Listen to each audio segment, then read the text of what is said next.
In part one, we explored what it means to be secure, both naturally and earned through healing, and how those differences affect relationships with insecure partners. And in part two, we broke down the anxious avoidance cycle and why it's so common, so painful, and so misunderstood. And in part three, we shifted the focus to hope, how anxious and avoidant partners can make it work with clarity, structure, and accountability. And today in part four, we're going to shine a light on the most misunderstood attachment style of all, the fearful avoidant. Now, this style isn't just hot and cold, it's high anxiety and high avoidance fused into one unpredictable cycle. And if you've ever loved someone who pulled you close only to push you away the next day, you may have been loving a fearful avoidant. So let's talk about what makes this style so complex and why love alone isn't enough to make it work.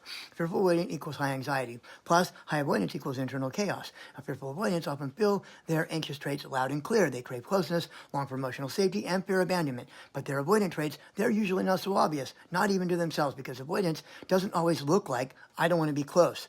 It often looks like sabotaging good things and not knowing why, emotionally withdrawing without leaving the relationship, escaping into work, substances, distractions, or fantasy, feeling restless or emotionally numb when things feel too safe, and for some it may include disappearing entirely. So let's be clear, not all fearful avoidants ghost. Some stay physically present even through their shutdown.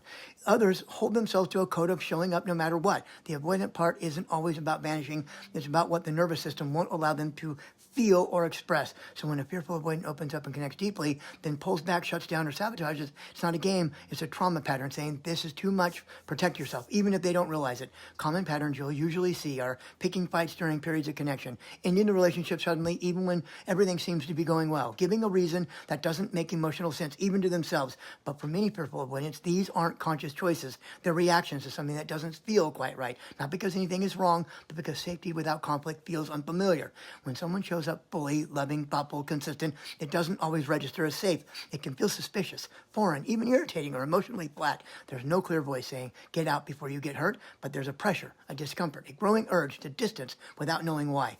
So they pick a fight, or walk away, or sabotage something good, not to hurt the other person, but to escape a discomfort they can't name. And sometimes it takes years before they can look back and realize it wasn't that they were suddenly afraid of love, it's that fear was all they ever knew. For some fearful avoidants, love without conflict doesn't feel safe because it doesn't feel familiar. They grew up equating love with anger, control, volatility. So when love feels calm, kind, or consistent, it doesn't register as love at all. It feels suspicious, foreign, wrong. And that's a tragedy of unhealed attachment trauma. You end up walking away from what you needed most because it doesn't feel like what you've always known. It can always see the sabotage when it's happening, especially when the love feels real.